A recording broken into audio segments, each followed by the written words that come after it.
That's okay.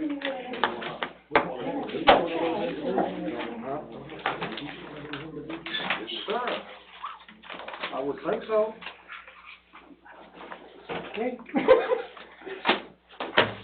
Let y'all, I'm afraid to say what we can do and can't do.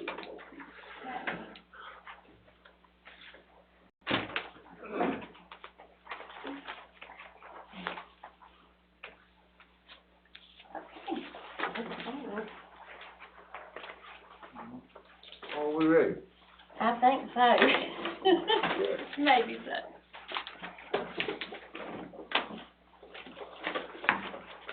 Well, first of all, let me welcome each one of you here.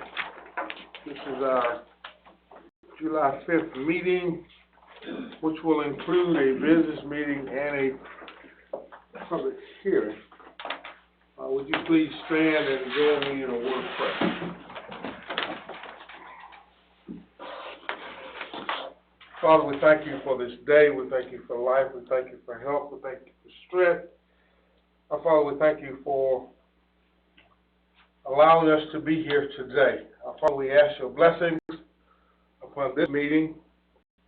We ask your blessings upon each and every one under the sound of my voice. We ask your blessings upon each and every one that we're doing about to pray for. And our Father, will be so careful to give you all the praise and the glory and the honor. In Jesus Christ's name we pray. Amen. Amen. Thank you.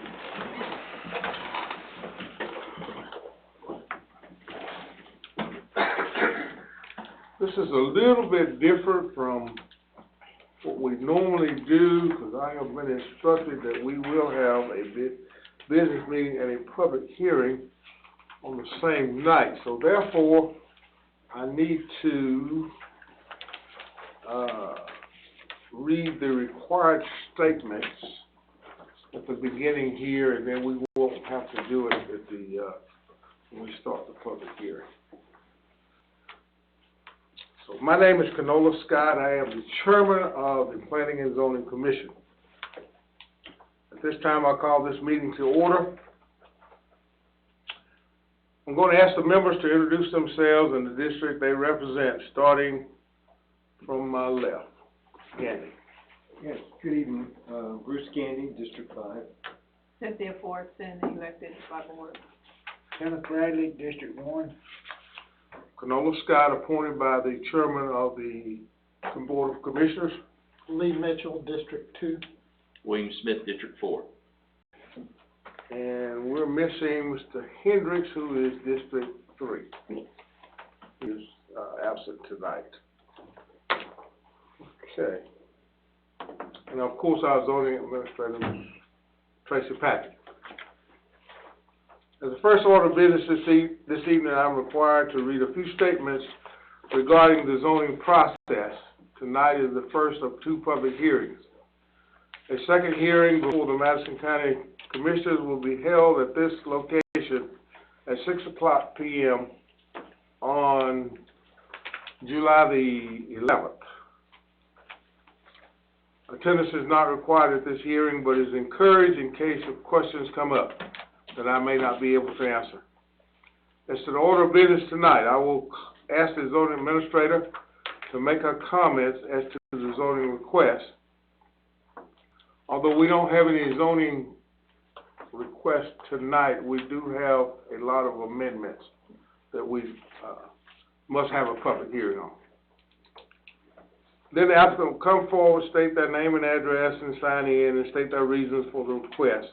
Next, the zoning commission will be able to clarify their understanding of the issues. After that, I will allow public comment for or against the rezone or the amendment.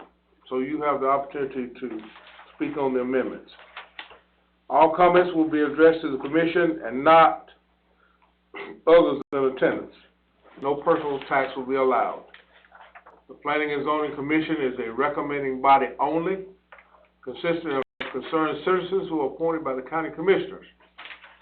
We are a fact-finding body that visits the property, reviews the information, consider public comment, and within the guidelines of the comprehensive plan and other land use ordinances, make recommendation to the Board of Commissioners.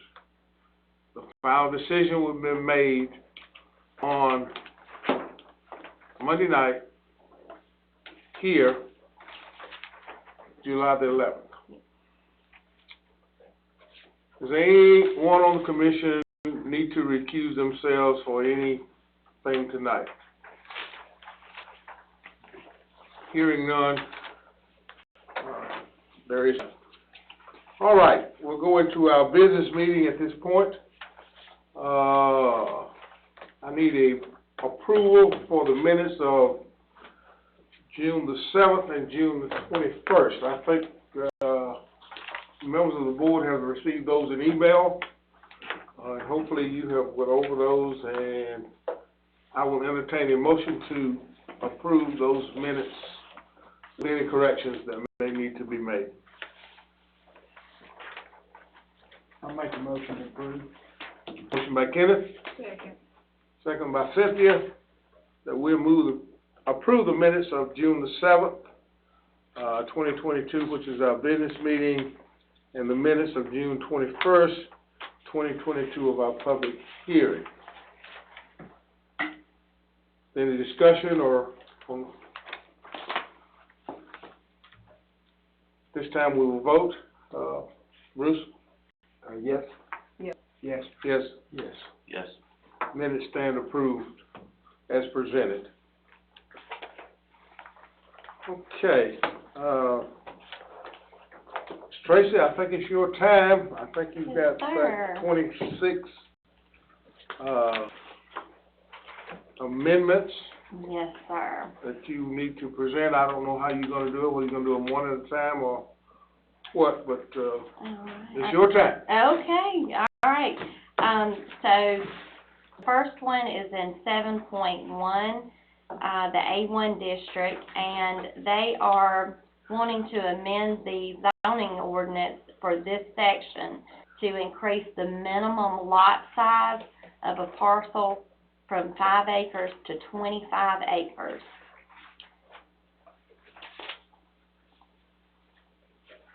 Okay. You all have any questions about that one? Is there a reason why they wanted to? They were just, I think, wanting to conserve more agricultural land. And back years ago, the minimum lot size for A1 was 25 acres, and then somehow, it shifted down to 5. So I think they're just wanting to bring that up again, is what I was told. I just wonder why they decided to jump from 25 to 5. Yeah. Well, there must have been a reason why that 5 acres was needed. So what, if you got, say like you got 11 acres in the tract A1, Mhm. you want to cut 5 acres off of it, you can't do it now? No, sir. You could have it rezoned for A2, that's gonna be changing to 10 as well. So you could rezone it to RR, where that's still a 2 acre cut. The whole 11 acres, you'd have to get the whole 11 acres? Yes, because you can't leave non-conforming parcel, so you would have to rezone the whole thing to RR. So what happens to the ones that we already approved, that they cut off land for their kids? Mhm. They're That, non-conforming now. right, they're just grandfathered in. Anything before this final vote with the Board of Commissioners would be considered grandfathered. So they couldn't cut off any more acreage unless it was 25 acres for their kids. I'm sorry now. If somebody had 100 acres, Mm-hmm. but their children only want 5 acres, and they can't do that. Now, they have to give them 25. Correct, and unless you wanted to do a rezone. And that, you need to have to rezone the whole property, then. In that case, you wouldn't if it was a 100-acre parcel. But, 'cause you would have a conforming lot if you were just removing 5 acres from it. You would have more than 25 acres left. Well, I guess I think that this is, if we're serious about maintaining our rural environment and agriculture here in Madison County. I think we've seen the tendency to fracture, large tracts, and I think this is probably the most efficient way of addressing that. That's my thought on it. I think, this is essentially to say, yeah, we're gonna pitch towards agriculture and weigh it on the balance towards agriculture. I see it both ways. But a lot of this agricultural land that we talking about sits in non-use. Non-use people ain't gonna farm it no more. But when we start changing acreage like that, it's still gonna sit there and still not be farmed. I see it both ways. Leave it in agriculture, but also who's gonna farm that land? That's something- Even timber is considered agriculture. Yeah. So does that affect everything that's up under, like religious institutions, everything has to be 25 acres? Only if it's A1. A1. That's what they're under A1. Well, Mhm.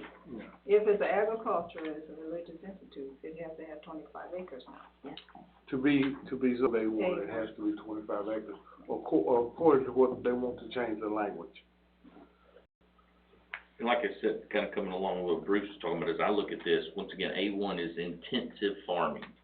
Okay, the main difference here, once again, is for a confined feeding operation. When you look at setbacks and those type things, you can't do that with what we have right now. Kind of with a 5-acre tract, you cannot put 2 chicken houses and have a conforming property as it is. I think this is kind of speaking to what you're talking about, Kenneth. This is actually cleaning up some clear delineation between A1 and A2, because right now they kind of bleed over onto one another, and this is kind of setting up some clear guidelines with what we hope to have going forward, is the way that I read this when I compare specifically A1 and A2. Any further discussion on this particular one? Now, you know that we will be holding a public hearing on this one at our next meeting. So therefore, be ready to decide as to if we agree with this language, and we're gonna recommend to the commissioners that they use this language or change it to something else. Okay? Move forward. All right. And the second one, comes in at section 7.1.1.6. I'm sorry. Let me go back to that again. No, sir, I apologize. This is still in the 7.1 A1 classification summary. I apologize, there were 2 under there. Yeah. And this is, just changing a section number for, it states the siting of private landfills in the district is inconsistent with the intent of this district, except for certain types of inert landfills as a conditional use as described in section 7.1.2.12. And that actually should be .10, because, I think this was just an error in the zoning ordinance, because 7.12, the .12 is for rifle ranges. Yeah. So that's just corrected. Any questions on that one?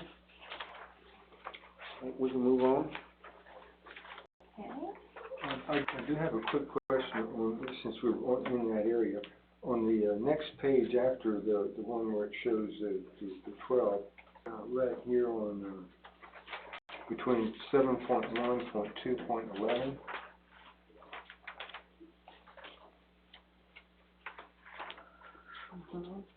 What is that 70 that's down there to the lower right?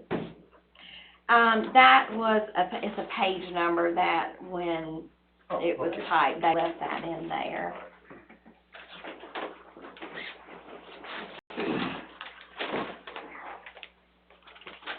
Is that all, Bruce? Yes, sir. Okay. Okay. And the second is just, for section 7.1.1.6 under permitted uses. And you'll see that stack houses, provided that said stack house is not located within 400 feet of a dwelling unit other than that of the owner on which the stack house is located, or 300 feet from any common property line. So they're just wanting to bump that up from 200 to 300 for that stack house setback. Any questions, any comments on that particular one? Hearing none? Okay. Okay, and the next one is for section 7.1.7 under permitted uses, and they are striking a minimum of 5 acres is required. So will they put 25? And I was not presented with it, no ma'am. They were just striking it in its entirety. Agricultural structure and use customer operation of farm included.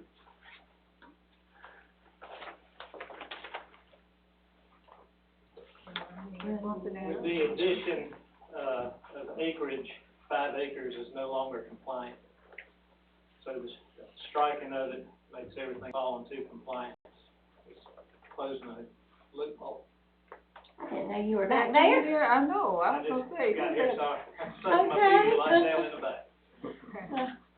So glad you are. And then the other one, the 200 and 300, that was a typo from Eric there.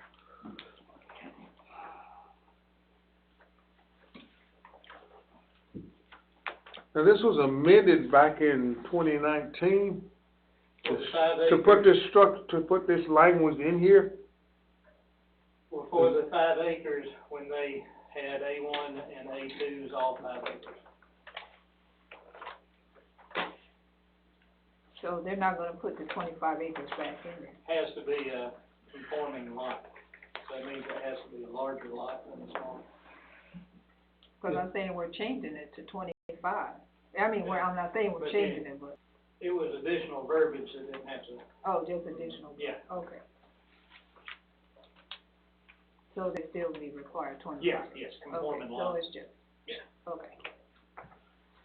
English school teacher. Any other questions about this? Okay.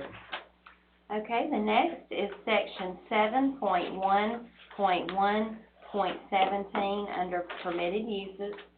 And this is the part where the farm owners who, because of health, financial necessity, or retirement, find it necessary to reduce their farm tract to a single lot containing their principal residential dwelling, and who intend to continue residing in such dwelling, may retain for themselves a portion of the original tract for such a lot containing 2 or more acres, provided the remainder of the tract is liquidated at the same time and in accordance with the land subdivision regulations of the district. This exemption can be used only once per farm owner, and the lot so retained shall continue its zoning classification. And they are striking unless the zoning map amendment has been approved, and they're inserting contingent upon approved variance. So they're just requiring a variance for this now.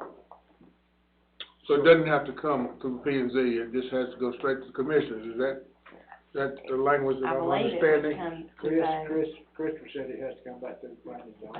Yeah, just like a normal They didn't variance. have to, and there was no oversight in that. So, now it's saying they have to come and do the process. Because they'd be making non-conforming lot. So just the 25, you've got a 25 acre lot, and for these reasons, in this provision, you want to cut out at least 2 acres, and that 2 acres remains A1? Okay. Yeah, it keeps its original zoning classification, which is, Why wouldn't it be, changed to rural residential at that point? Cause it wouldn't, you know, it'll always be a non-conforming lot. In the past, they've debarred it in for the purpose of, say, a grandparent, for instance, passing on the farm to an heir of, say, grandchild, and they need to use the farm itself as collateral to do upgrades on the farm, but they're not living there yet. And that's where that came from, back in, oh Lord have mercy. It had 2 zeros in the date, so 2000 something, when that was considered. Okay, so when this comes to the Board of Commissioners contingent upon an approved variance, that variance could specify changing the zoning to rural residential perhaps? It could also do, deeding, like you'll have to give me the proper verbiage where that 2 acres would, upon death, go to the principal of the farm. Goodness, I've never written a will into a zoning ordinance. Well, I'm trying to ensure job security. I mean, would that be like a reverter clause is what he's referring to? There's possibilities of extraction. That's a whole lot of micromanagement that Yeah. I think gets beyond the scope of zoning, but Correct. I guess we could look at it if that's the desire of the people. Well, we will look at it, and this board will make a recommendation at our next meeting. Just as a grammatical note, I think this contingent upon approved variance modifies this whole paragraph, right? So instead of putting it at the end, wouldn't it make more sense to put it at the beginning so that it reads, you start out contingent upon an approved variance by the Board of Commissioners, comma, farm owners who, et cetera, et cetera. Yeah, I can do that. So the variance they're talking about is in section 11.0, that variance. Well, that's a good question too. What kind of variance would it be? But it says, where in the judgment of the Board of Commissioners of Madison County, it would be inappropriate to apply literally the provision after that variance. Is that where we're going? I'm sorry, let me catch up with you. In section 11. .17, Christopher. Farm owners.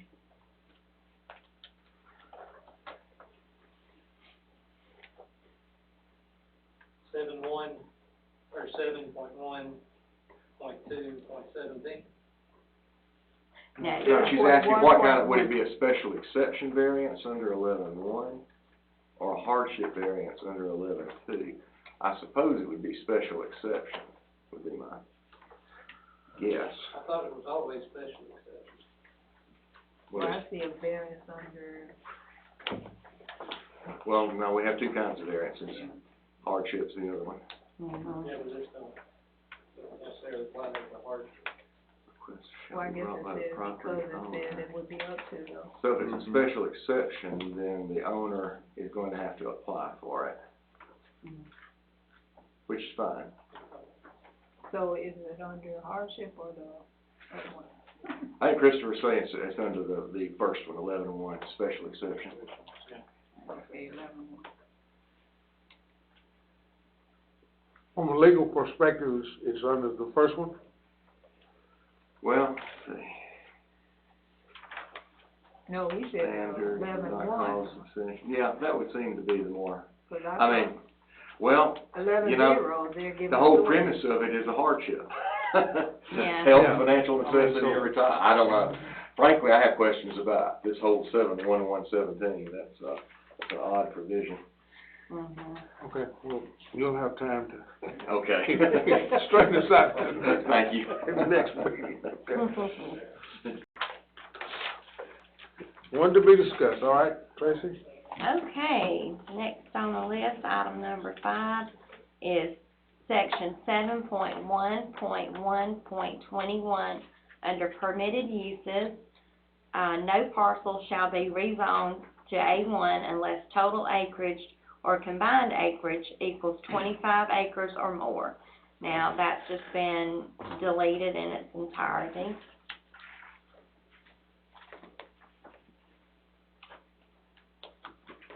And that's just because the minimum acreage has been, changed. I'm just curious. I'm a little bit confused on this one. They say, we're changing it, we're going from 5 to, or it's proposed to go from 5 to 25. Mm-hmm. Yeah. Okay. So no parcel shall be rezoned to A1 unless the total acreage or combined acres equals 25 acres or more. Well, this is just redundant. That's redundant. Understood. Okay, yeah. Okay, all right.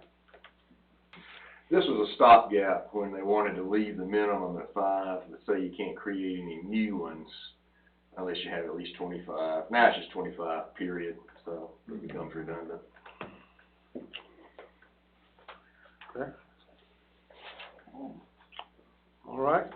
All right, the next item under 2.6 is section 7.1.2 under conditional uses. And they are actually striking through C section 11.8. In 11.9, they're all referenced in 11.3. That's another typo. So I had a question. So they won't come up under the DRI anymore? That's the 11.8. Right. So they don't have to get all that approved. It all was covered in 11.3, and then everything there under where we're working from.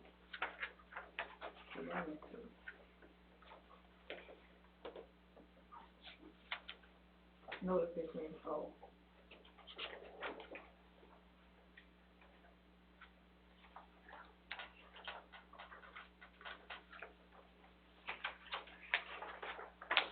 Ask your question, Cynthia? Well, like Is I it said, satisfied? I just wanna know it's not gonna come up under the DRI anymore. It's just gonna be the board. The board makes the decision. Okay. Yes, ma'am. That goes into what they asked of us for more discretion. More discretion. Well, the DRI process, I mean, it sort of exists independent as I understand it, so it applies to any project that is of sufficient size that is likely to create impacts beyond the jurisdiction in which the project will be located. I don't know, I'm with you, I don't know if the reference to 11.9 is clearly just a typo, or it was something else at the time this was written, sign variances now, which doesn't mean anything. But the reference to 11.8, I don't know if that was meant to say we consider all landfills to be projects of regional impact, or if it was just a typo and we really meant to refer to 11.3. The latter is the way you interpret From it. the regional down to us, we have to follow it by the region. So the DRI criteria are set by The region. the region. So landfills could still be subject to a DRI if they meet the criteria. Yes. Yeah, that makes sense. I guess the way I'm reading it, that if we scratch that out, then it doesn't come under the DR, it's just the Board of Commissioners. It still could if the regional guidelines, which are at the regional commission level, if those are met, any project, it could be a residential subdivision, industrial development, landfill, anything, if they meet those criteria, the DRI process is triggered. Oh. So that could still happen, just like it did before. But And I see Christopher's point. If those criteria weren't met, that process wasn't going to happen, regardless of what we say, because that's not in our control. That's in their That's in control. our permitting process, which is totally different, where we have our checklist of what they have to have for their site. That's right. Just because, you're building a house doesn't mean you need a commercial septic tank, so it's, Okay, Cynthia? Good? All right. Okay. Madison? Next on the list is section 7.1.2.7 under conditional uses. And they are striking this section, caretaker or employee, single-family dwellings, provided the requirements of Article 9 are met. That was left over from the past without a reference point anymore. That was cleaning up. Any questions on that one? All right, let's move on. Okay. The next is section 7.1.2.10, and they are changing the sections that you used to see it from 11.8 and 11.9 to 11.3, and that's on inert waste landfills.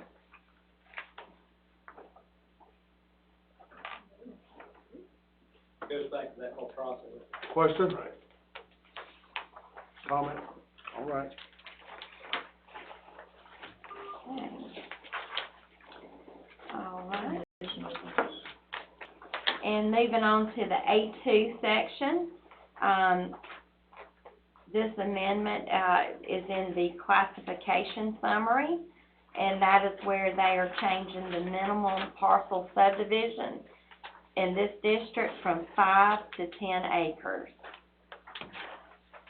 Okay, did we get the 7.1.2.16? Okay, I apologize.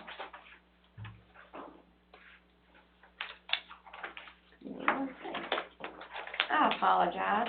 No, sir. So we'll backtrack back to A1, and this is under conditional uses, and that's 7.1.2.16, and that is changing the acreage for individual meat processing facilities from 5 acres to 25 acres.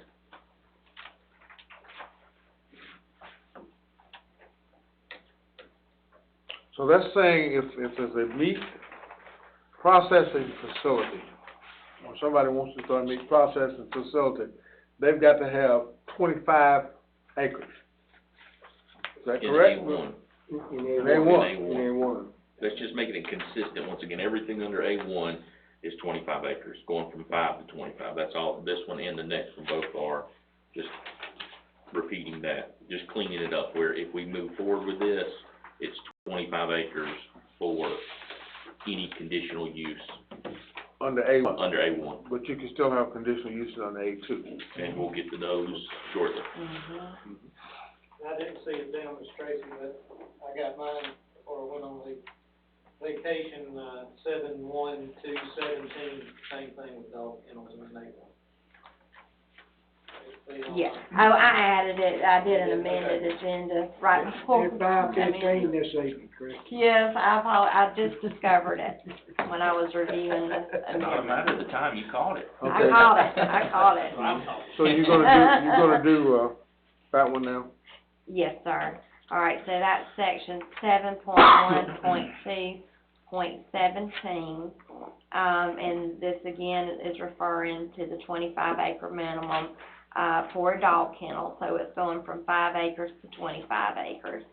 So everything that came through this time would be grandfathered.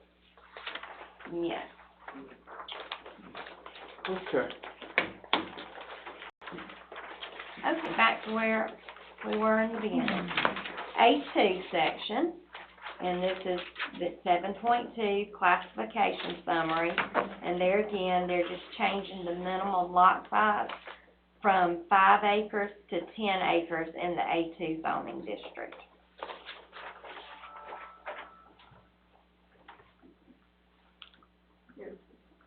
Any questions on that one?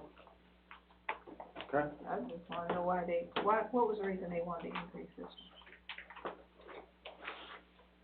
They wanted all ag property increased, and then it also allows anybody that's under an A zone in either 1 or 2 to have the minimum, property to be able to go into conservation.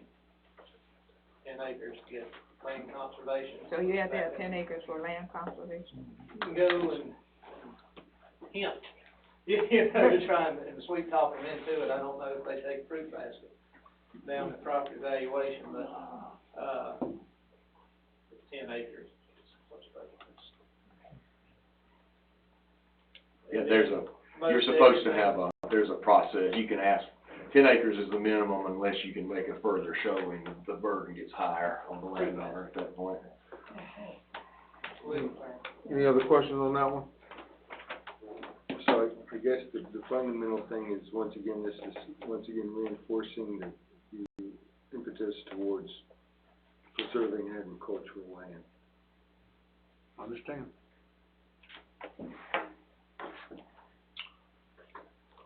Okay, Tracy.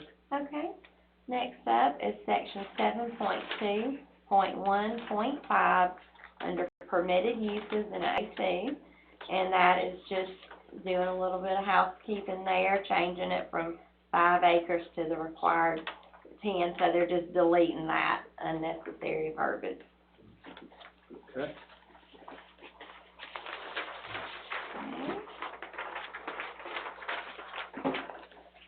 And, okay, the next one is section 7.2.1.11, under permitted uses.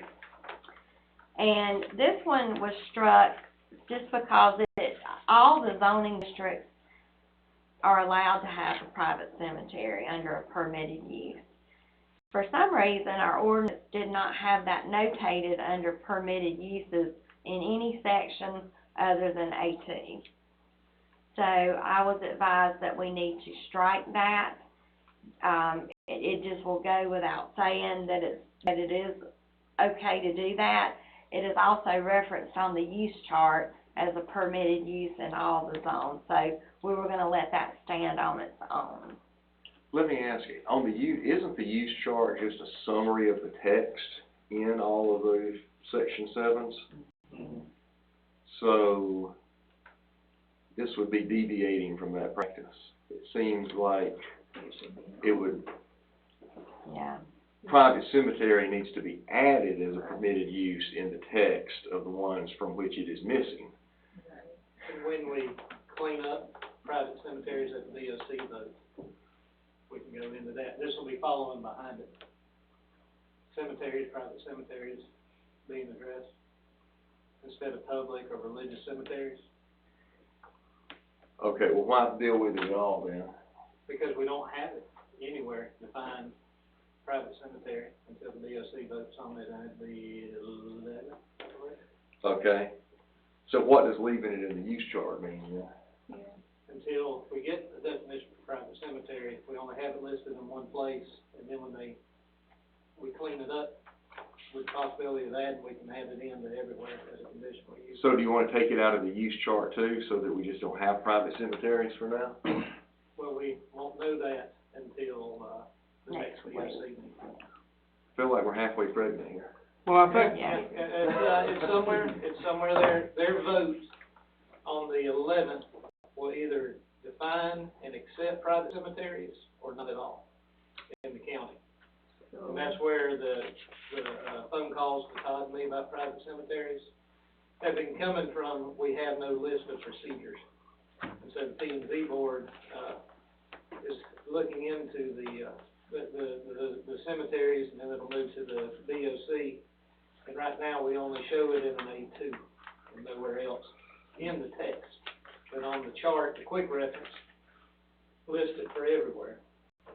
Okay, but my question is, if you strike 7.2.111, so now it's nowhere in the text. Yeah. But it's everywhere in the use chart. Yeah, and we have no definition or requirements. So can I make a use of private cemetery or not? Yeah. No? Then why not take it out of the use chart too? Well, we can.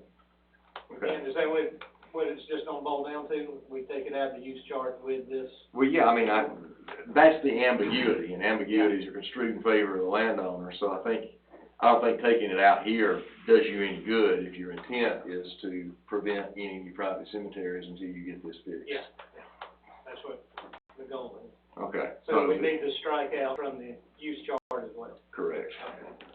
Okay.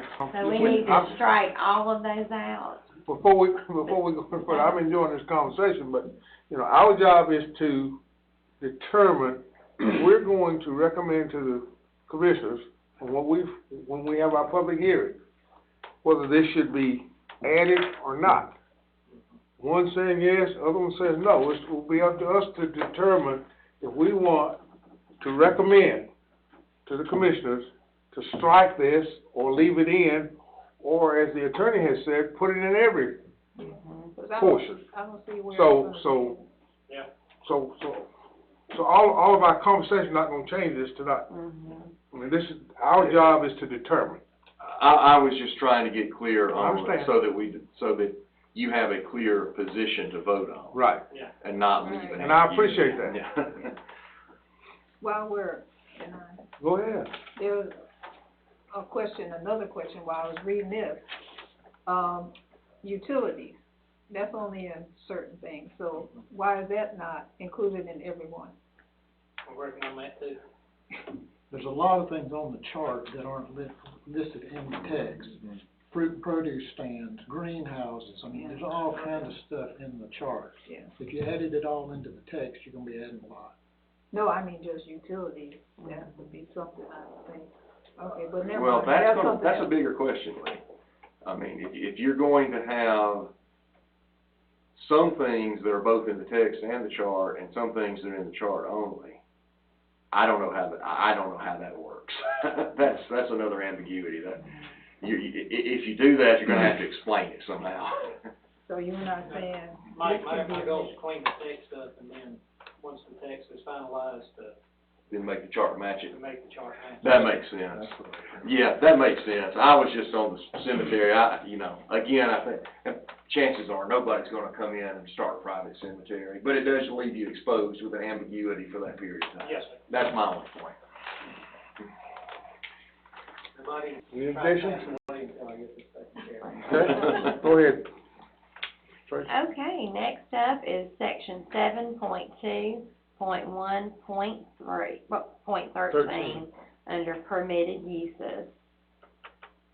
And it looks like they had just decided to strike through what was in the book and create No.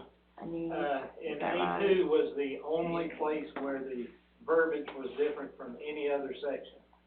So by everything that's struck out, and replacing it with the verbiage that's used in every other A1, RR, it's all the same verbiage for religious institution and the customary related facility.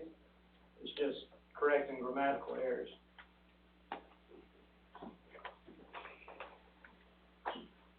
Just making it consistent with everything else. Yes, sir.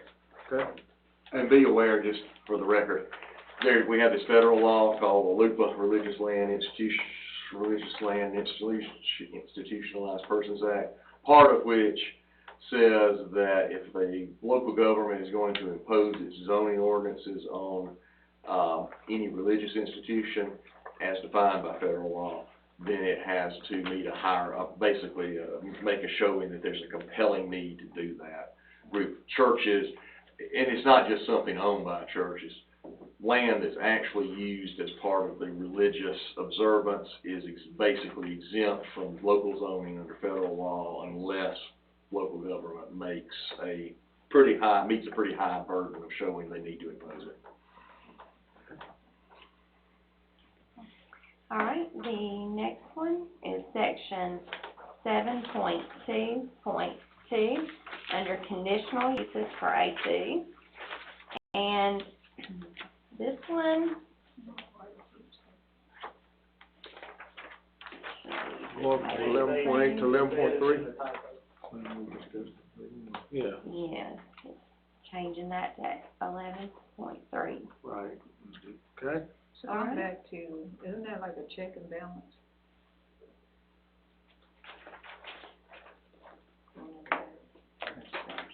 I know, it's going from 11.8 to 11.3. Same thing we did in A1. Or same thing was discussed in A1. Yeah, I know, I was just asking. Yeah, that's right. This is, I mean, that's not really necessary at all, but it's just, the reference is incorrect. It's, if you're gonna point out where the number, where you can find conditional use application criteria, it's 11.3, not 11.8. Okay. All right, next up is section 7.2.2.7 under conditional uses. And they're wanting to strike caretaker or employee single-family dwellings provided the requirements of Article 9 are met. Cleaning up the same as, A1.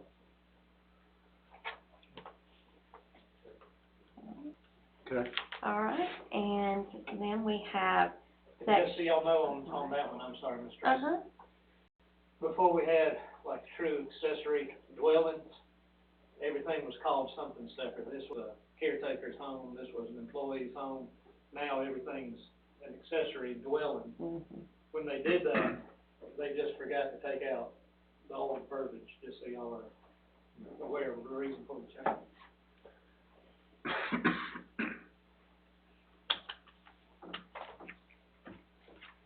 Okay. Next is section 7.2.2.15 under conditional uses. And they are just changing the minimum acreage from 5 to 10. Okay. All right, and the one I added to our agenda was section 7.2.2.17. And let's see, this is regarding a dog kennel and an animal hospital or veterinary clinic and animal shelters with a minimum setback of 100 feet from all property lines and a minimum of 250 feet from any dwelling other than that of the property owner. And was you putting that in there to match A1? To match A1. Okay. We had, if you had a kennel on A1, here were your setbacks, but if you went A2, we didn't have anything found. Okay. All right. And now, moving on to our next, it's the RR zoning classification. And this is in the classification summary. And it's just stating that the minimum subdivision in this district is 2 acres, and that's the way it's always been. But they're adding with a maximum parcel size of 10 acres.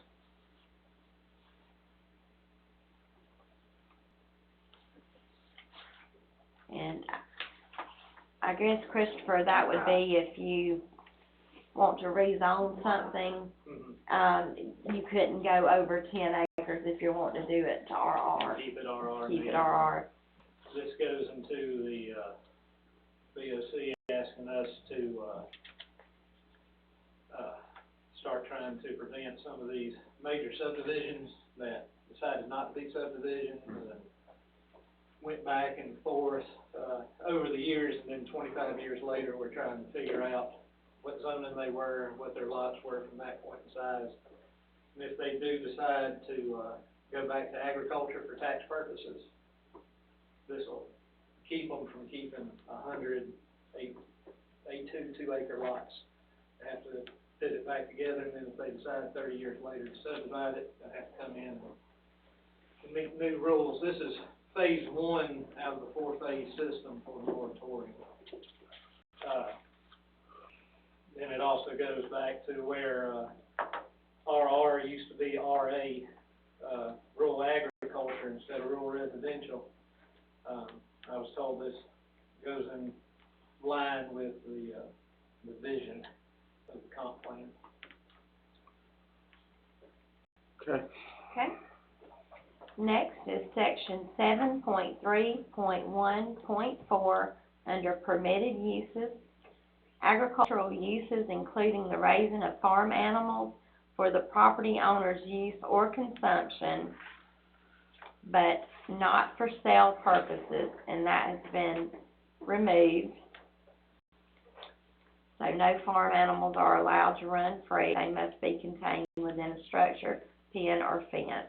So they were just removing that, but not for sale purposes.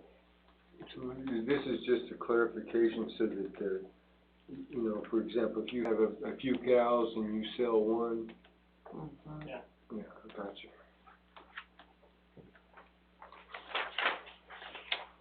So if you have a 4-H project with a hog or a chicken, something like that, and the child sell eggs, green beans, you know, squash it. Mhm. Okay, next is section 7.3.1.11, permitted uses.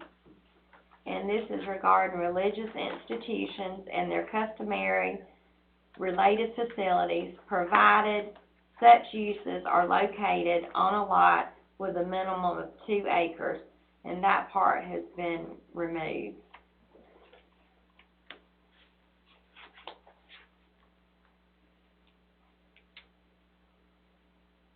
What's the purpose of removing that? It's just redundant, and all has to be 2 acres anyway, so 2 acres is Redundant. Also repetitive. Yeah. That was a joke.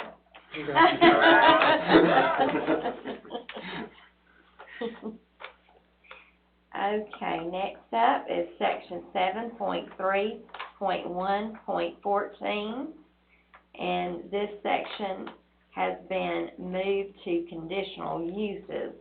So it was deleted from this section and actually moved to conditional uses regarding private schools.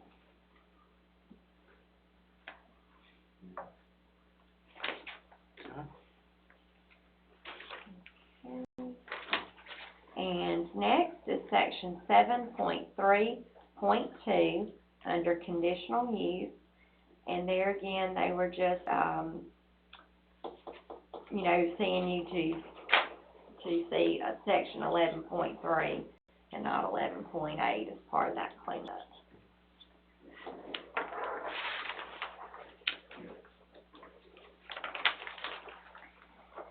Okay, and then last for section RR is section 7.3.2.8 under conditional uses. And this is private schools are required to submit all required plans and permits to the Planning and Zoning Department, see section 6.8.1. All building plans are required under the Madison County zoning ordinance are to be submitted to building inspection. All buildings must meet the required setback as required for that zoning classification. Landscaping as required under section 6.2.3.6 has been added here. And I did note that there should be a change on, let's see, all building plans. It needs to remove that E, not plain. That's just where we moved it from one to the other. all right. So Christopher, this was from A1 and we're just putting it into, or all of the zones. Okay. All right. Next up is 8.5, and this is under single family dwellings per lot, and this is accessory dwelling unit. In this section, only one such use is permitted per parcel. RR has to have a minimum of 4 acres. A1 must have a minimum of 25 acres, and that used to be 10. And A2 must have a minimum of 10 acres. So RR stayed the same, and A2 stayed the same, but they just increased the 25 acres to A1 due to that change.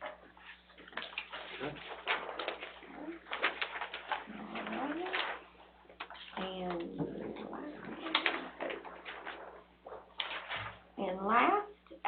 under public cemetery, and, alright, that's 9.7.1.2. And any new cemetery must be located on a site containing not less than, it did say 20, and we're changing that to 25 acres, just to meet that new requirement. Questions on that?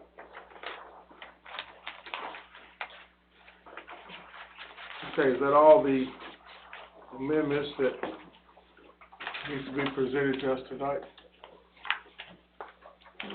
Before we move on? Yes, to the ones to be discussed.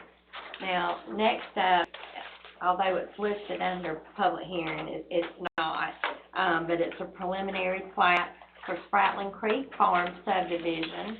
Clint Larkin, representing High Point Construction and Development, is presenting the preliminary plat review for Spratling Creek Farm subdivision.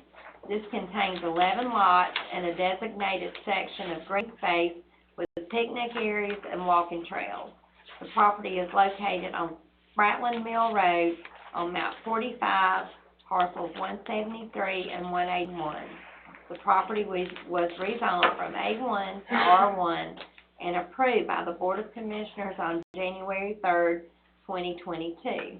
The homes will be from 2,800 to 4,000 square feet inside. And I believe Mr. Larkin is Mr. Larkin, are you here here? today. You want to come up and present your preliminary plat to us? I'm sorry, I was supposed to be here to answer questions, I didn't bring anything, so I already have. Okay, all right. You should have Are there any questions? in your Please packet have one. all the documentation. Yes. Just point of clarification, on the plat that we have right now, the preliminary plat, lot 12 and 13, Yes, those are the ones that's gonna become the green space. yes, they're not building lots, they're just gonna be green space lots. Yes, sir. And now, will that be delineated on the final plat? Yes, sir.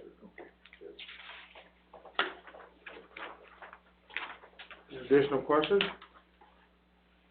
So, let me ask you this, are lots 10 and 11 as well as 1 and 2 been combined in any way, or are those independent lots? They're independent, 11 and 10 are independent, each one are independent, lined off, they're already surveyed out and everything. The reason I'm asking that is on the Madison County Environmental Health Services letter that you got, it Right. states lots 1 and 2 and lots 10 and 11 are combined into 2 lots. That was until level 4 came back on testing, because level 4 for the sewer, but both lots passed. I just got that, I just got back from vacation myself, so.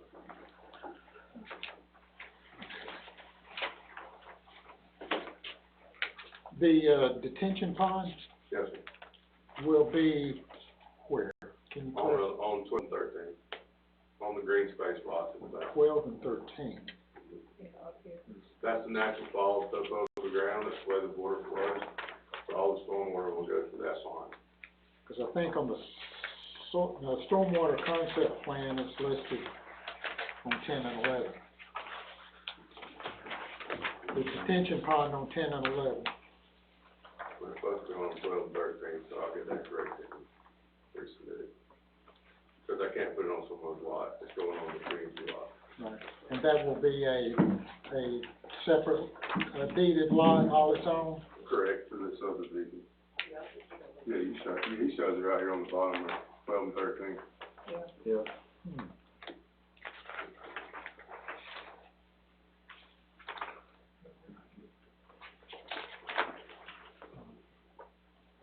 Okay, well, if it's on 12 and 13, that's fine. Now, the trail, would that be the whole perimeter, or is it just, It just runs along the creek. oh, on just the along nature- the creek? Right, because you have a natural state, waterway setback, so there's no development or land going that way, so we're just gonna clean it up along that nature trail. Okay, regular trail. That's right.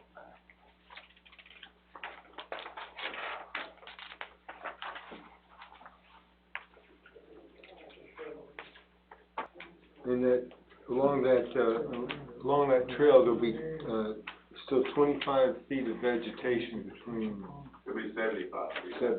Yes, sir. None of the trees that are there existing will come down, they're all staying, they're all in that buffer. Thank you.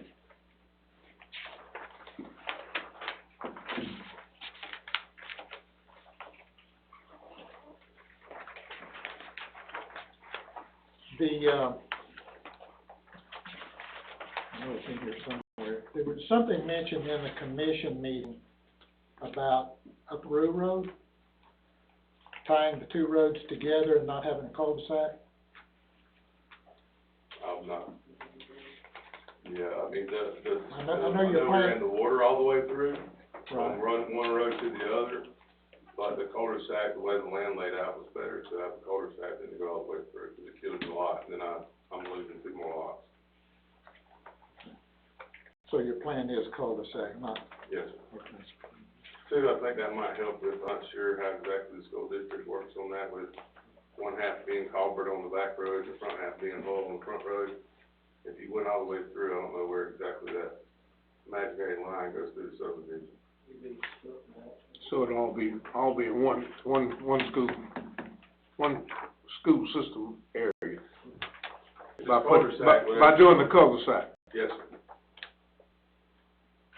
That makes sense. Well, that may come up for discussion when it gets to the board of commissioners. Just letting you know. Okay. Any other questions from Mr. Larkin?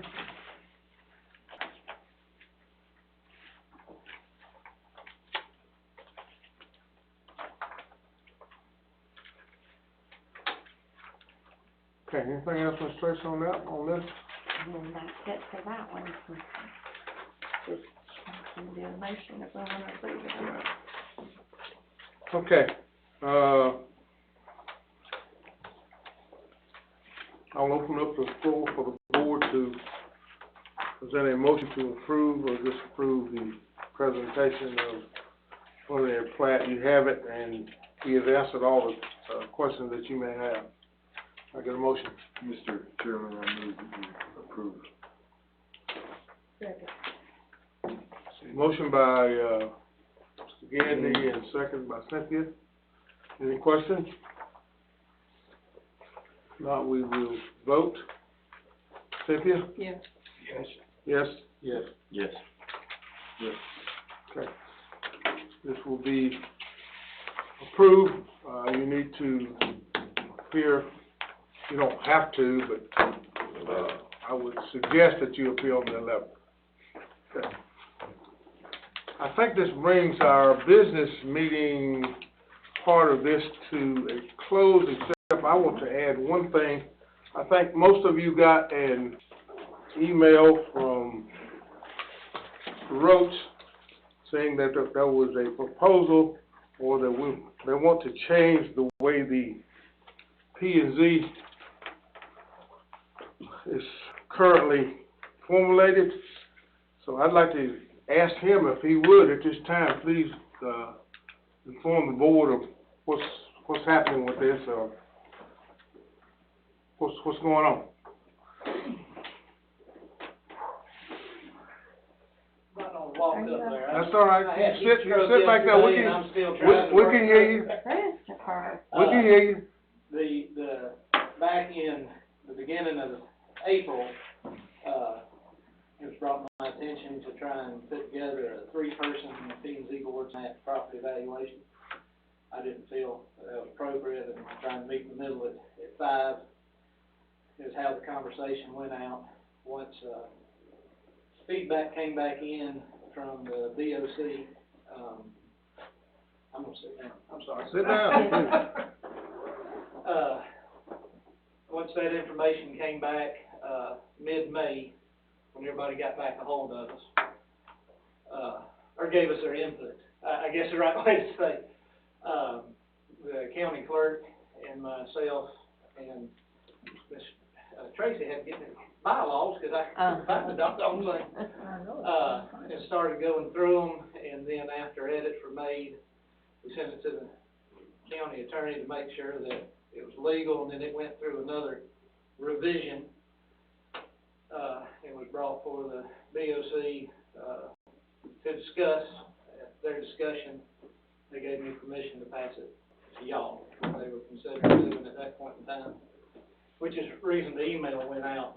And, Chairman Higgins today, sent me a message saying that if y'all did have questions, to reach out to your commissioners, and then Ms. Fortson, I guess, probably Chairman Scott, and then for Chairman Scott, for Chairman Scott, Chairman Higgins, to share your feedback and thoughts about what they have in mind. So that's where that one came from. I had to get permission to share it because it's not a P&Z matter, it's a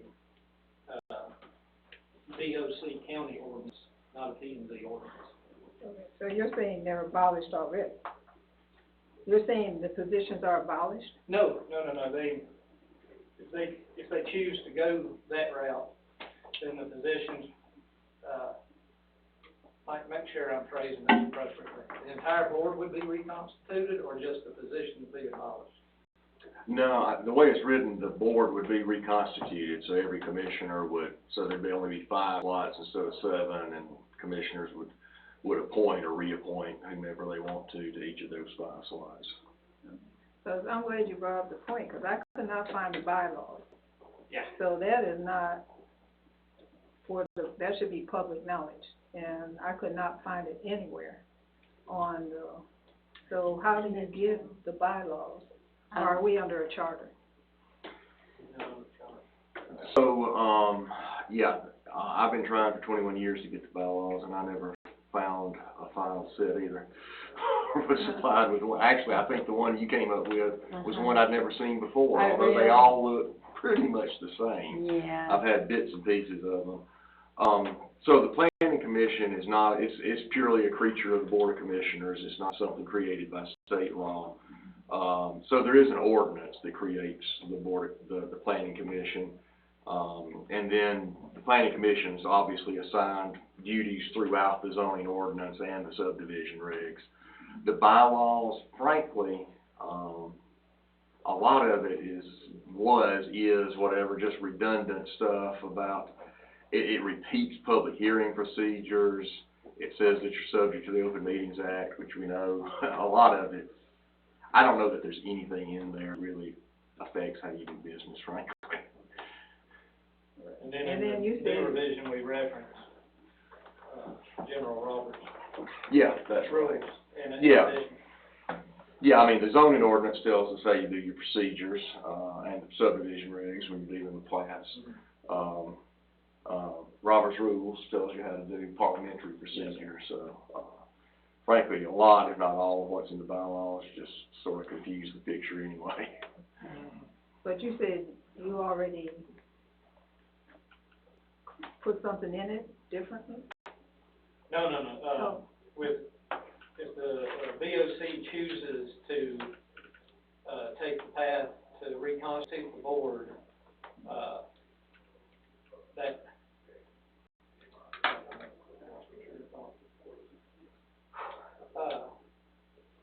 the whole new ordinance, what I emailed y'all, the two, I'm so sorry. That's Feel dehydrated. The ordinance that you've been emailed is what's under consideration, it hadn't been passed yet. right. I just want to understanding that why there was put 7 people in the first place. Why did they feel that they needed a chairman? Why did they feel that they needed, when they had 5 already? Yeah. Where were those positions? Why were those positions at? In 1993, December 21st, Mike might correct me, December of 1993, that's what they thought was best, and now the board sees another path they'd like to see. Yeah, I think there's always been 7, but there was an amendment, 2008, give or take, that changed how they were appointed, how the 7 were appointed. Yeah. Okay, but it's always. Either 2008 or 2009. Yeah. The appointment changed as well. And then also in it, it said that the P&Z board, paid for a clerk, and now, the BOC, of course, that's, Tracy Patton, with the BOC, employee, as am I. And I don't know exactly where in 1993 they thought they were gonna come up with money privately for a clerk, to work for them as well. But a lot of stuff just changed over the time. But how many, people used to be on the board of assessors? I can't remember. They're down to 3 though right now, I believe. Well, As are many other boards. okay, I appreciate you explaining this to you. Yes, Quite frankly, sir. I understand that changes come about. You change things, but from my perspective, I thought that this board would be the first to know that there's a proposed change. Simply because when people are affected, they're the first one to be told. Not that they're necessarily gonna agree, they're gonna be the first ones to be made aware that a change is coming forward. Now, I understand that we're not an elected board, I understand that. But we have basically volunteered our time, and it's just like, we're not involved in anything. We're just left out, and we're told at the end rather than the beginning. I don't understand that. The decision by the people that appointed you had to be made before you were made aware. They had to choose to make an action before you could be made aware. But is there a decision? They made a decision? Will be made, July the 11th, I remember correctly. It will be. But it'll go up for vote. Okay. I'm not saying they don't make a decision, but that's when, Sure, bro. they'll take the Sure. vote. Well, and again, this is, you know, as the chairman mentioned, we're serving under the, at the behest of the Board of Commission, and I reached out to, Mr. Doster, who essentially appointed me, and I think he did some appointment if he wants to, and I expressed that to him, I said that.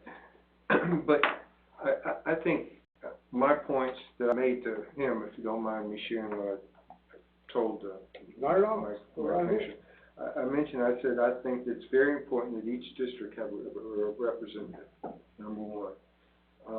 I would like to see that there would be no early terminations in this case, and that people run out their terms, if that's going to be the decision. And the other thing is right now, the 2 people that are in the sites for being removed is the chairman and Ms. Fortson. Now, you know, because Ms. Fortson and I share the same district, and I did mention that Commissioner Doster that, you know, I'd be willing to step down if that you know, and let Cynthia stay on. I think it's very, very important that this board, which is the first introduction to the public when they come to planning, zoning, and working with the government, I think it's important that they see a diversity in the group. And that's the only thing that I'm a little bit, you know, I mentioned that as a, you know, as a negative perception. I did try to reach out to him. Well, one of the things, though, I understand change, and I understand change has to be made.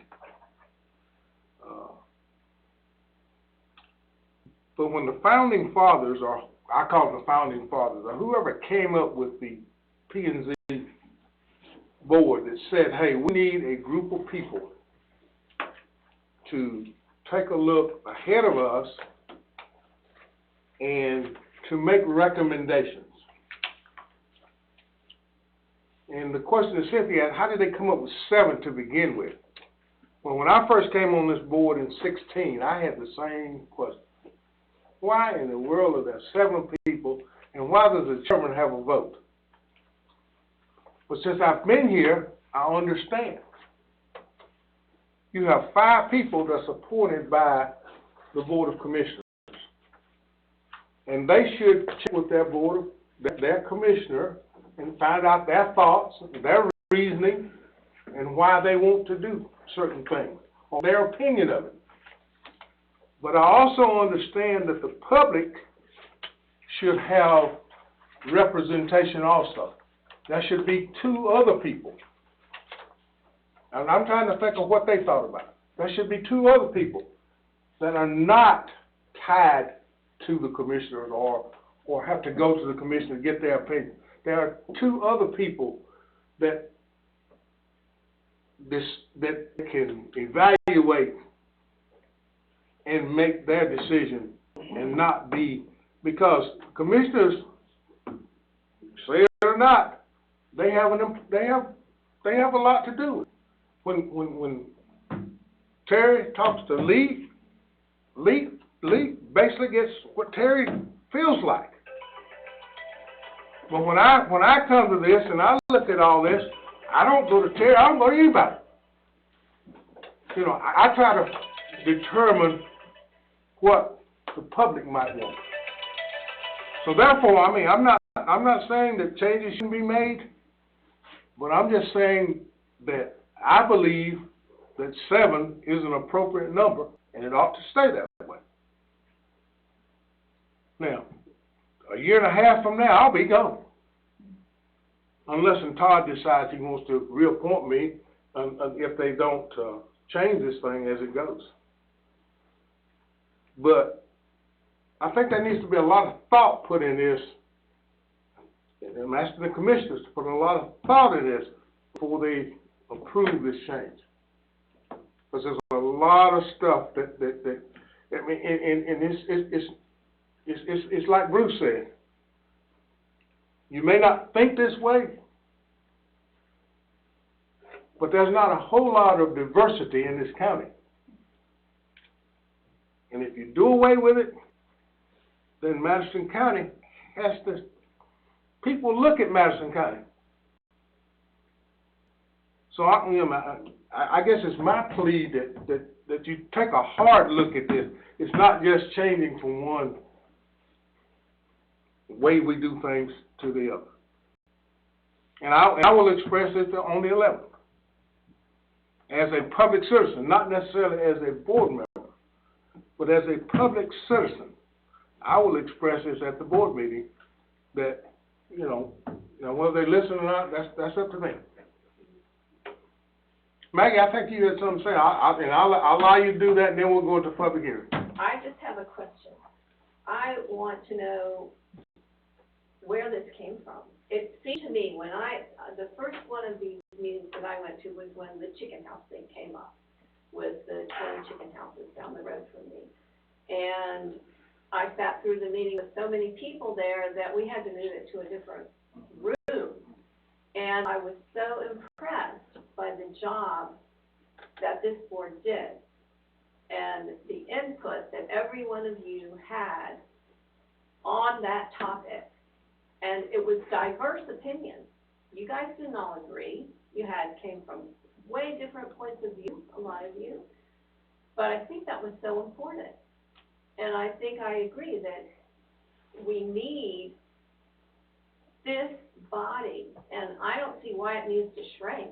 I didn't see any problem with the 7 people working together in front of me at that meeting.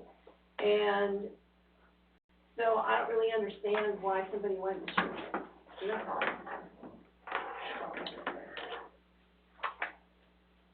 Okay.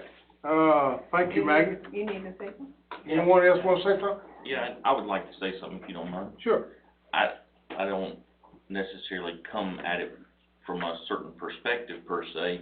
I tried to look at it from a procedural aspect, and I don't necessarily understand the way that it was constituted in the beginning, but hey, I'm here just because I showed up to some BOC meetings and there were 2 empty chairs, I believe, at that time, and since I have just come on board, I mean, we have 3 new members. Lee and I basically came on at the same time. We have struggled with maintaining a full board at the same time. Now, thank goodness right now it is, and I can tell you this isn't how I support my family. I basically volunteer. So kind of come from a procedural side and looking at it, I'm thankful that we're full. And then kind of at the same time, I know we're a recommending body, but why would we have more members than the BOC? Right now, we could have 3 people that would come from one of the districts that could severely alter, even above and beyond the public outcry. We could disproportionately shape something that's not what it is that the county really wants, and that's my concern. And like I said, I talked to Mr. Kirk today, and I plan on talking to him again, because I'm gathering details, but that's where I'm at this point. Is we have the opportunity to shape something or recommend and supersede the BOC by us having up to 3 people out of one district, with each one having one, obviously, and then the 2 appointed people live somewhere in the county.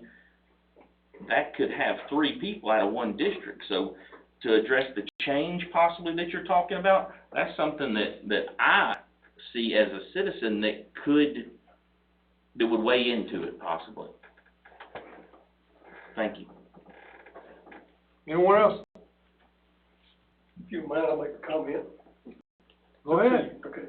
Number one, thank y'all for your work on maybe and for your deliberation here tonight. There's several comments made that make me think, and I appreciate that. That's, like I shared the other day in the meeting, that's some of the value that you people have for me as I try to serve my district, serve the county, share that input. Just from a big picture perspective from the Board of Commissioners, with all of the changes that are being addressed now, there have not been any specific edicts from the Board of Commissioners to Tracy or to Chris or to this board that we want this changed. As a board, what we have done, we have recognized that there's some problems. There have been some oversights, you can list them, whatever. There have been some real challenges in the ordinance the way it has currently been. And we placed that challenge on Chris and Tracy and y'all. Look, we got these problems. Work on fixing them for us. But like I said, we've not been driving any specific edicts like we want you to change 7.1.2.3 to, we hadn't done it that. We have pointed out some problems or some areas of concerns that we hear from our citizens, or that specific things have been addressed, that problems arise. We need help fixing this, go to work on it. And some of y'all individually have taken time above and beyond these meetings to do that, and I really, really appreciate that. So appreciate that input. So again, none of these specifically are coming from in letter from the Board of Commissioners, other than here's some problems and help us get these addressed. Now, specifically on the issue of makeup of the P&Z board, currently each district commissioner gets an appointee. The chairman gets one, and that's where Canola sits now. So he is here representative of the chairman, and then the 6 of y'all then select one to represent this board. That's correct. And until we began looking at some potential changes, and again, Chris and Tracy have done an awful lot of work, and Christina and some of y'all in bringing suggestions to us on, well, maybe this needs to be changed, this way to be corrected, a way to correct this. One of those that came to us is, here's a different way we might want to look at setting up the makeup of the P&Z board. And there were phone calls made to other counties, how's this set up, and how's it done here, how's it done there. And those calls have been made. And of course, we as commissioners, we talk, we email back and forth, and what do you think about this? What's your ideas? And those kind of conversations have been going on. The chairman, he's been very vocal to us. He thinks it ought to be a 3-member board. and he has his reasons for that. Now, you know, I get those reasons. I may not agree with them, but I hear those things. And I don't get really hung up on it one way or the other. What we have mentioned here tonight is probably, it has never been an issue, in my experience, the board has never been an issue, but it potentially could be, just like he stated. Lee is my appointee, Canolis is from District 2, and potentially y'all's appointee could have been from District 2. That means that really I get 3 representatives, or the District 2 then has 3 representatives, and that probably is not appropriate. And again, that's not to say that has been done, but because of the current makeup of the board, that opportunity exists. Now again, so far as I know, none of the commissioners have an axe to grind. It's just me personally, I hope that I'm always asking the question and looking for, is there a better way? That's the way my mind works. Not to say there's anything wrong with where we are, but is there a better way? Can we serve the county better doing it differently? When I came in and I went into Christina's office and she showed me this one, I looked at it and I read through the reasons. I pointed out a couple of things, and because of my knowledge of the makeup of this board, I said, you realize that the first comment is going to be made when somebody sees this suggestions we're trying to do away with diversity, because it would be Canolis' position and Cindy's position that all of a sudden do not exist. So and I said, you've got to realize that if we make that recommendation, that's the appearance that it's going to be. I can assure you that has nothing to do with the reasoning of the consideration of it. But the reality is that that's the perception that's going to be out there. And there's other people that realize that, because just exactly like Colonel Gandy made the statement tonight, Lee Mitchell made it in the conversation we had this week. You know, if it comes down to this, he said he would be glad to step down from it to allow me to present for Canolis to be my representative, because he recognizes that that's going to be perceptions out there. But again, this is not an edict from the Board of Commissioners. This is the Board of Commissioners recognizing there have been some problems and just looking at everything that's out there and said, is there a better way? And that's where I come from, and I feel like that's where the board is.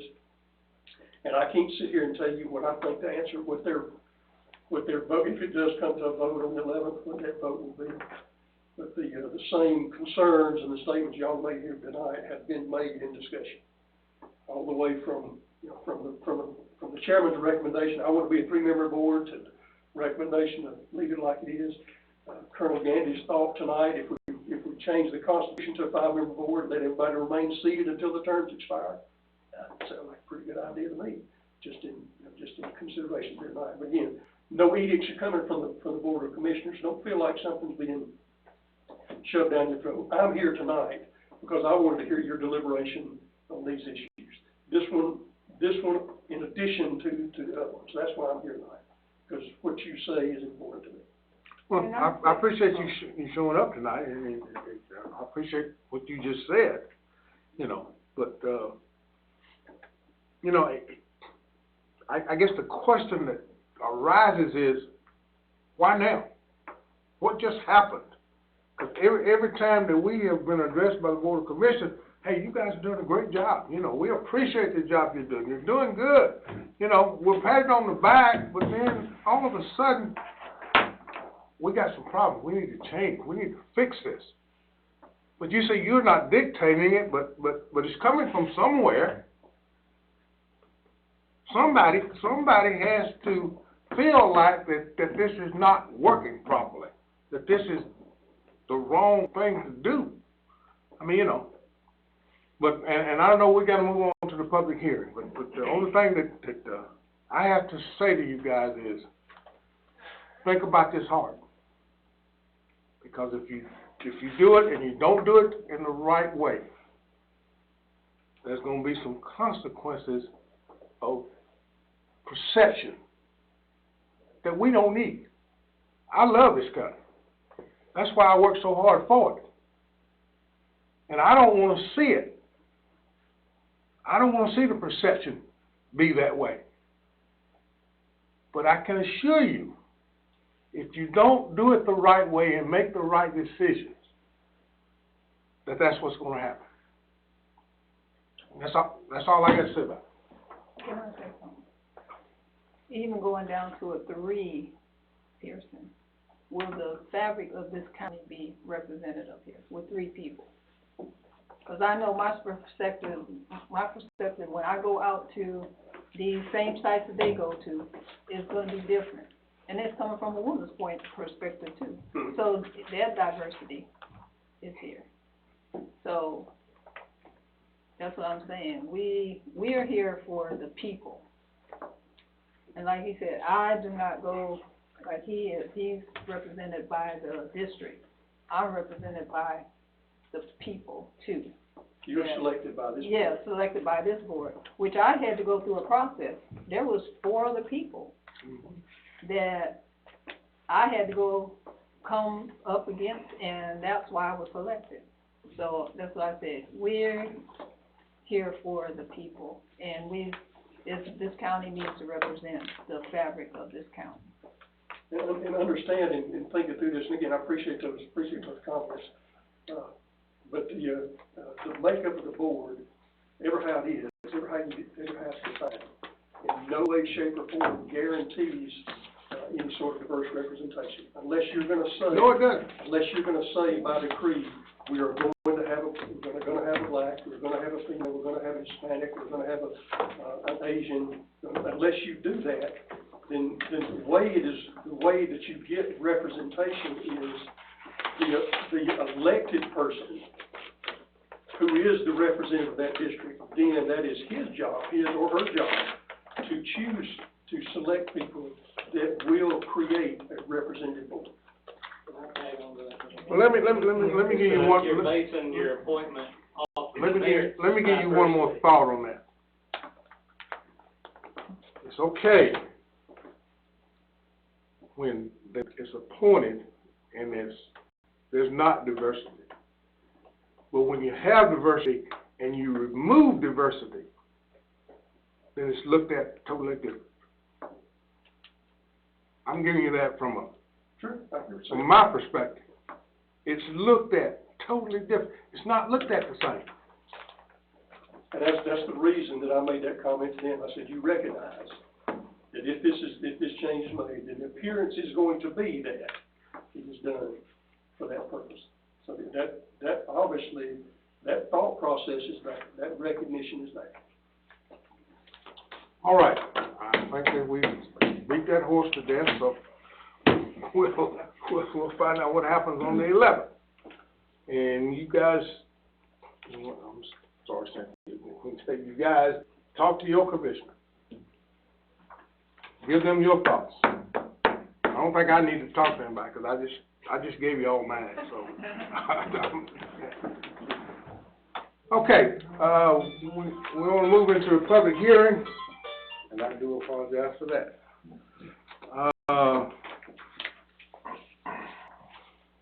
Ms. Tracy, we're back on you. Okay.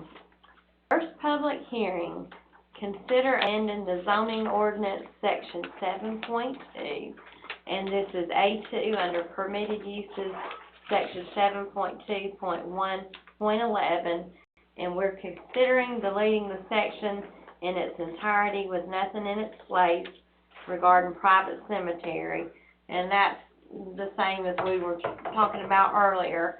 It wasn't listed in any of the other districts. However, it is a permitted use according to the use chart. So we're just voting on that now. Okay. This is open for motion. Well, I'm sorry. Is there anyone here that wants to,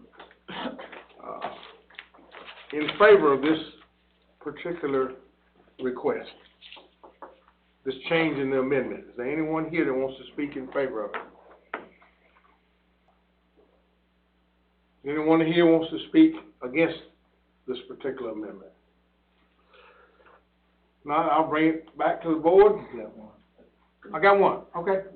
I just have a question about private. Come up and give us your name and all that for the record, please. All right, Dale Barong, and I just have a question about the definition of private cemetery. Are we talking about family cemeteries where someone can bury their family on their property? Or are we talking about, someone that wants to start a business in a private cemetery? Sir, can you please give me your last name? Barong, B-E-R-R-O-N-G. All right. Okay. Okay, thanks. So I don't, from what I understand with this, is this has nothing to do with starting a business as far as a private cemetery. This private cemetery is relating to families that start a specific cemetery for their family members or whatever. All right, well, it's just, I'll express my opinion there is that Okay? I question whether I own my land. I think it owns me. And at my age, you know, I look down the road, and whenever I look at things in that perspective of what's it gonna be like 100 years from now, or 50 years from now, or down the road, I just believe that family, you know, burying your family members on your own property just creates a problem for future generations. That's my opinion that way, and having to deal with that and all of the problem with, you know, 100 years from now, people trying to remove headstones, you know, and things like that whenever, you know, the land use changes. So that's just my feeling about family cemeteries, and that, I understand that generations ago, that was something that happened. You see them out here every now and then, where there's 5 or 6 graves. But I believe that just creates problems for future generations and the proper use of the land down the road. That's it. Thank you, sir. Anyone else? Jerry Chandler, 202 Fowler Freeman Road, Danielsville, Georgia. Thank you very much. Much the same, and I don't know the right answer here, because a lot of things I don't know the right answer to. But same thing, same comment Mr. Barone made on family cemeteries. And I get the issue is the cost of funerals, cost of burial is astronomical. So some people say they have a family member gets cremated, and maybe they want to dig a post hole in their backyard and drop the remains there. I mean, I get it. I understand the why, but there are some long-term implications. Inside of my house, there's a Ware family cemetery that actually contains the remains of a Revolutionary War soldier and his family, that the county has had to step in because somebody was desecrating it, and it's in a pasture, and I have to keep it fenced out. And then anytime there is a cemetery, that whoever owns the property that cemetery is on, they have to grant access to it. That has to happen. So there are some, and again, I don't pretend to know what the right answer is here, but there, as much as you want to help somebody out that with those issues related to the expense of personal burials, we need to all think about the long-term implications of that, because they're out there and they're real. Thanks. Okay. Anyone else? The issue before us tonight is to consider deleting section in its entirety with nothing in its place, private cemeteries. Bring it back to the board for discussion or any motions. And Mr. Chairman, if I may, just for clarification and refer to Mr. Rhodes, this is a temporary measure that will be changed again with a more comprehensive. Yes, that's coming forward. And then to help this as well, if you're burying somebody that's not your kin, it's probably for profit, and that falls underneath public cemetery. And then if they adopt the definition of private cemetery, it would be laid out in that case. And remind me, Christopher, I think we actually do have a definition of private cemetery. We don't have any provisions that flesh that out. But I think you also told me that our definitions of the various types of cemeteries are not in line with the state definitions. Right. Okay. Right. So We're mirroring the state and putting in county setbacks. Okay. Yeah, and I understand that this is really just kind of cleaning it up because this appears in A2 but doesn't appear anywhere else. But it's not an intent, if I understand correctly, to to not allow private cemeteries at all in the future. It's a temporary suspension of it while you get the definitions aligned, which will then come back to the commission and the board of Which will be commissioners. done next week. Next week, okay. But whether or not we leave this in or strike it out,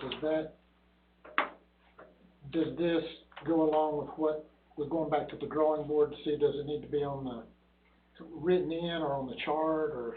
Well, and I had not looked at this before tonight, so I think that's an open question. If you strike this, yet it remains in the chart, if a landowner wanted to start a new private cemetery, he or she at least has an argument that he or she can do so because it's still in the chart, even though it's been stricken here. So, So it really don't make a difference. So why even bother bother? with it? Until well, they get it cleaned up. That's what my point is. I'm sorry, I probably created more problems here than I thought. I don't know that it's a terribly significant step one way or the other, particularly given that the new definitions and provisions are coming pretty soon. Since 1993, only 3 private cemeteries have happened in Madison County. Since 1993, when zoning went into effect. In the past 8 weeks, we've had 4 requests. Oh, really? Yeah. So Okay. that's what jump-started this, was 4 requests for I what are see. the guidelines, what do they need to do, and what have you, to put them into effect, and quite simply, we didn't. So notwithstanding my comments on the chart, striking this would at least be a signal that let's put a halt on that until we get it straightened out. And then once we put it in, then we can add it across the board.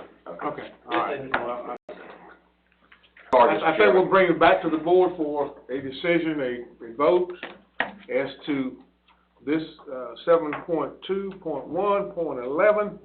Consider deleting in its entirety, with nothing in its place. I will open it up for a motion.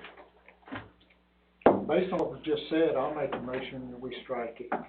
I second it. All right, it's been moved. Second, that the word private cemetery be removed in its entirety.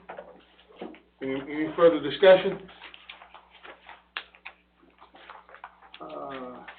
Yes. Yes. Yes. Bruce? Yes. Yes. Yes. So, done. All right, Ms. Tracy? Okay. Next public hearing item is consider amending the zoning ordinance under section 8.6. There's there's 2 subsections that we're going to be looking at. This is regarding recreational vehicles as temporary residences.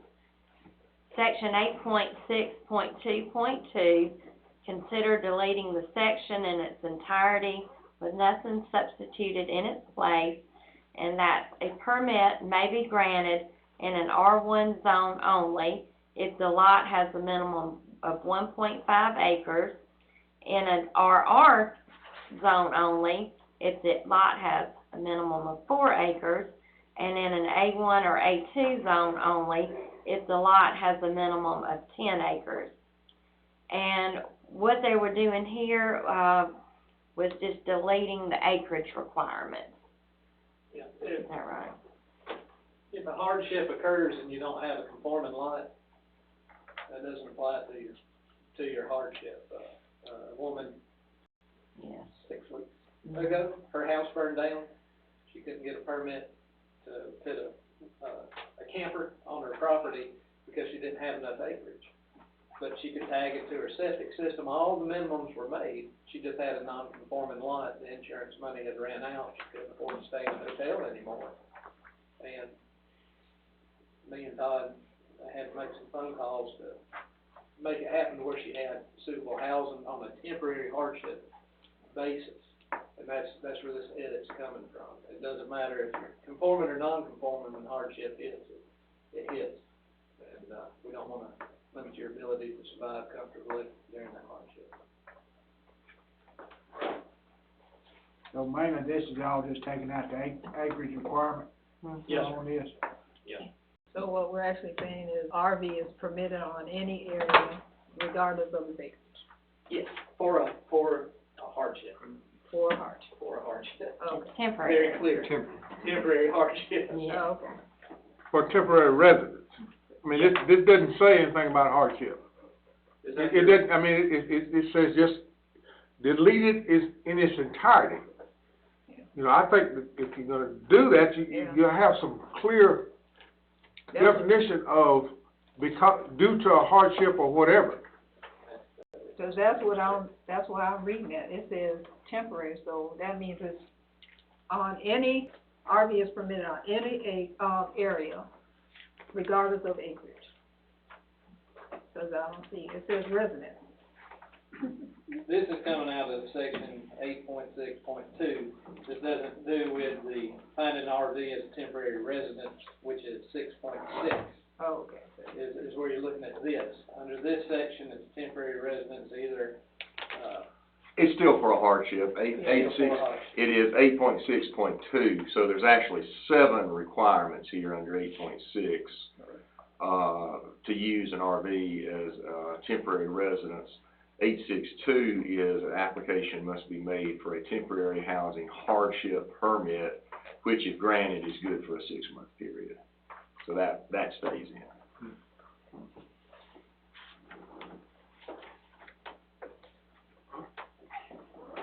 Okay, as we present this to the commissioners for approval or disapproval of what this says, doesn't that hardship sentence needs to be in there or something that states why it's doing it? It is. It's still, that's what I'm saying. Only, there's 7 requirements to use a RV as a temporary residence, one of which is obtaining a hardship, permit, make a temporary housing hardship permit. One of the other 7 was this minimum acreages. That's the only one that's being removed. All the others, including the hardship permit, being connected to a utility pole, having septic. septic, minimum of 20 feet from other structures, can't be used as rental property, etc. All those are still there. This is what's underneath 8.6.2. But the average person doesn't have that book. That's one thing I'm saying is the public needs to understand what you're saying here, because, I mean, average person didn't have that book. Average person didn't have the book that we have that shows all the rest of that there, so what I'm trying to... Yes, they do, Chairman, it's online. That entire book is online through our website. Okay, that's good, bad. But anyway, And this is kind of for code enforcement as well, right? For us to be able to execute in a situation where we find somebody in non-compliance, if it's not there, if it's not addressed, then therefore. So that's where section 6.6, comes in. This is mainly for the building and permitting aspect of it. The minimum requirements to access the permit. okay, is there anybody here that wants to speak in favor of this, removing this particular section 8.6.2.2? Anybody here that wants to speak in favor of it? See none? Anybody here wants to speak in opposition to it? Anybody want to speak in opposition? Not, we'll bring it back to the board for a motion. Sir, I move that, we strike it. Second. Okay. Motion by Bruce and a second by Lee that we strike this provision under 8.6.2.2. Any questions or addition? Lee? Yes. Yes. Yes. Yes. Yes. Yes.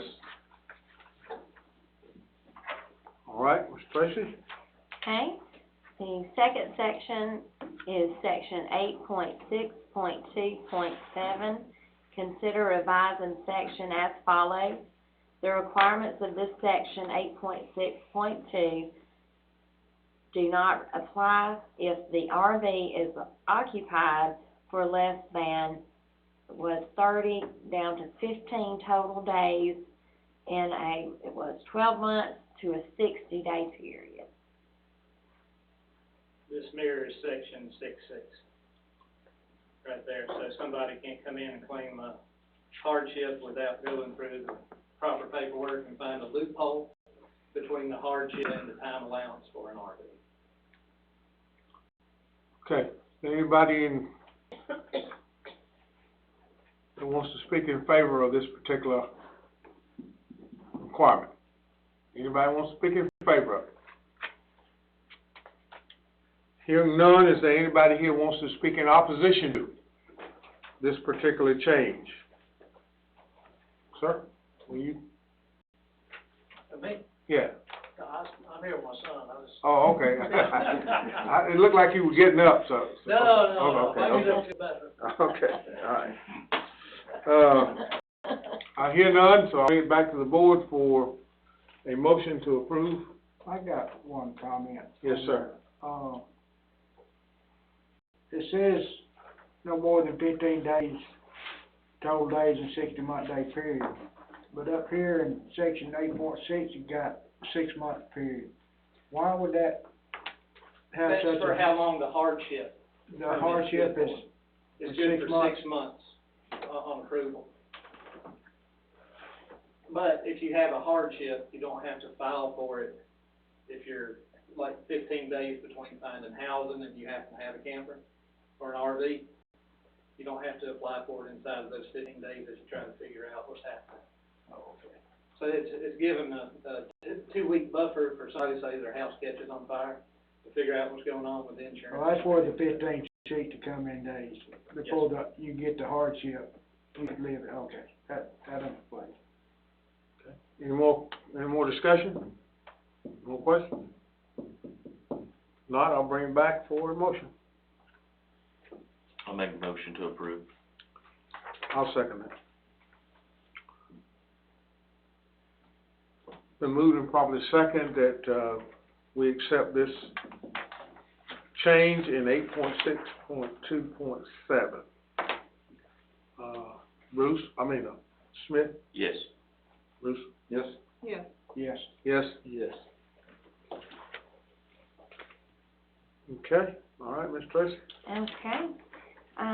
Number 4, consider amending the subdivision regulations in section 8.4. And there are 3 subsections there. This is concerning the preparation of the preliminary plat and distribution copies. Section 8.4, number 3, consider revising the number of hard copies required for the preliminary plat from 15 to 4 copies submitted to the Building and Zoning Department. And we're just trying to cut down on the waste. It used to be, all these huge 15 copies, 7 for the board and 6 for one board, and so we're just trying to cut that down. Okay. I don't know if you want to look at all these as a whole. Let's do. Okay, all right. The section 8.43B of the subdivision regulations, consider revising the number of hard copies required for the preliminary plat from 7 to 1 for the Planning and Zoning Commission. And then section 8.4, number 3C of the subdivision regulations, consider revising the number of hard copies required for the preliminary plat, excuse me, from 6 to 1 for the Board of Commissioners. Okay. Anybody in the audience or that would like to speak for this amendment?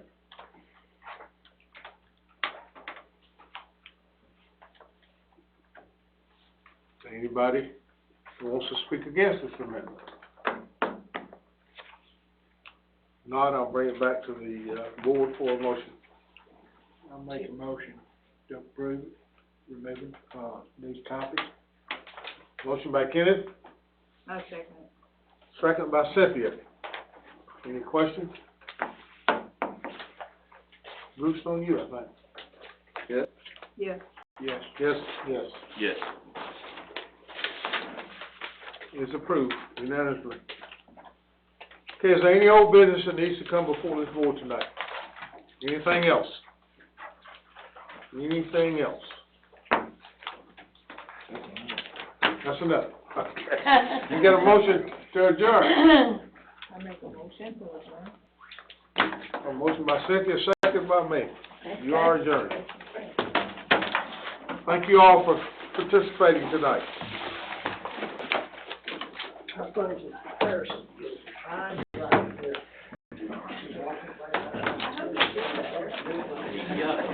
I've had that for a week and a half, Tracy.